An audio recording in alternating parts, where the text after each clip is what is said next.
Surat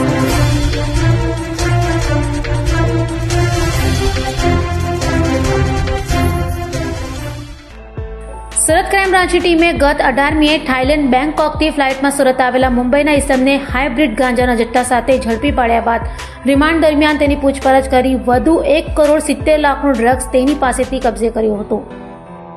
Surat crime બ્રાન્ચની ટીમે Surat international airport પરથી એર ઇન્ડિયાની એક્સપ્રેસ ફ્લાઇટમાં થાઇલેન્ડ બેંકોકથી સુરત એરપોર્ટ પર ઉતરેલા મુંબઈના ઝફર અકબર ખાનને ક્રાઇમ બ્રાન્ચે રાઉન્ડ અપ કર્યો હતો. સુરત એરપોર્ટથી મુંબઈ રવાના થવાની તૈયારીમાં રહેલા ઝફર ખાનની બેગની સુરત ક્રાઇમ બ્રાન્ચ, કસ્ટમ્સ અને CISFની ટીમે તપાસ કરતા તેની અંદર રાખેલા કંબલ, ગેમના ખોખા અને લેડીઝ પર્સમાંથી અલગ અલગ છુપાવેલા ગાંજાના પેકેટ મળી આવ્યા હતા. જેના પગલે ક્રાઇમ બ્રાન્ચે તેની ધરપકડ કરી 1,41,00,000થી વધુનો મુદ્દામાલ કબજે કરી કોર્ટમાં રજૂ કરી રિમાન્ડ મેળવ્યો હતો. જ્યારે આરોપીની રિમાન્ડ દરમિયાન થયેલી પૂછપરછમાં ક્રાઇમ બ્રાન્ચે વધુ 1,70,00,000ની કિંમતનો હાઇડ્રોવીડ એટલે કે હાઇડ્રોપોનિક કેનાબિસ ડ્રગ્સનો 4 કિલો 800 ગ્રામથી વધુનો જથ્થો કબજે કર્યો હતો. No drugs in Surat city અન્વયે સુરત પોલીસ અને સુરત ક્રાઇમ બ્રાન્ચ, SOG અને અલગ અલગ બ્રાન્ચો અને પોલીસ સ્ટેશનો દ્વારા ડ્રગ વિરુદ્ધ સતત મુહિમ ચાલુ રાખી અને એના વિરુદ્ધ ડ્રગ માફિયાઓ વિરુદ્ધ સતત કાર્યવાહી કરવામાં આવે છે. આ જ એક કામગીરીના ભાગરૂપે સુરત ક્રાઇમ બ્રાન્ચને એક ઇન્ફોર્મેશન મળી હતી.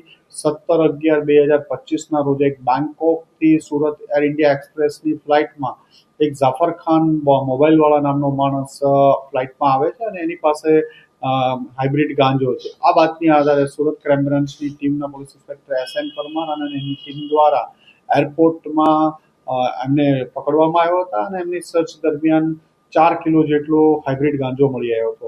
આ રેડ દરમિયાન સુરત ક્રાઇમ બ્રાન્ચ ઉપરાંત Dumas police, air intelligence unit અને CISFને પણ સાથે રાખવામાં આવ્યા હતા.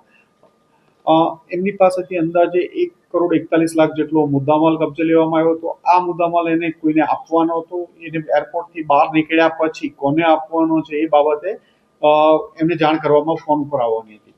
ક્રાઇમ બ્રાન્ચની ટીમે એને પકડી અને એને એરેસ્ટ કરી એના 3 દિવસના રિમાન્ડ લેવામાં આવ્યા હતા. એમની ઘણી બધી પૂછપરછ કરવામાં આવી હતી. દરમિયાનમાં ફરીથી ક્રાઇમ બ્રાન્ચને એક ઇન્ફોર્મેશન મળી કે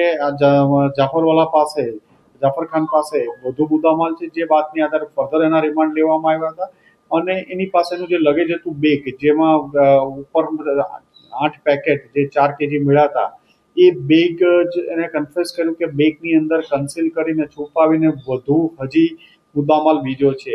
જેથી પંચો અને સરકારી પંચો વિડીયોગ્રાફી અને બધાની સાથે રાખી અને ફરીથી એકવાર બેગની સર્ચ કરવામાં આવી હતી. બેગની ઉપર એક ફરીથી બીજું બેગનું કવર લગાડી દેવામાં આવ્યું હતું. બેગની ઉપર એમાં ટાયર ને ઉપર આખી બેગ કેવિટી બનાવી અને છુપાવવામાં આવ્યું હતું.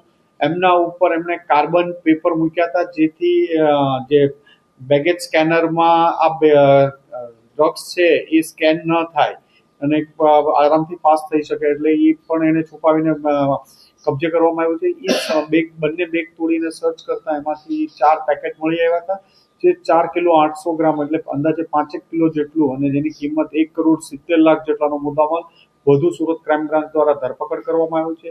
ફોઇલ પેપર, બેગ વધુ કબજે, જે કાર્બન પેપરની કબજે કરવામાં આવ્યા છે અને હજુ આમાં તપાસ ચાલુ છે. દરમિયાન ઘણી બધી પોલીસને ઇન્ફોર્મેશન આ કેસ બાબતે આગળ મળી છે, પણ હાલમાં કાર્યવાહી આ બાબતે ચાલુ છે અને આ ઇન્વેસ્ટિગેશનમાં ટોટલ 3 કરોડથી વધુનો મુદ્દામાલ કબજે કરવામાં આવ્યો છે.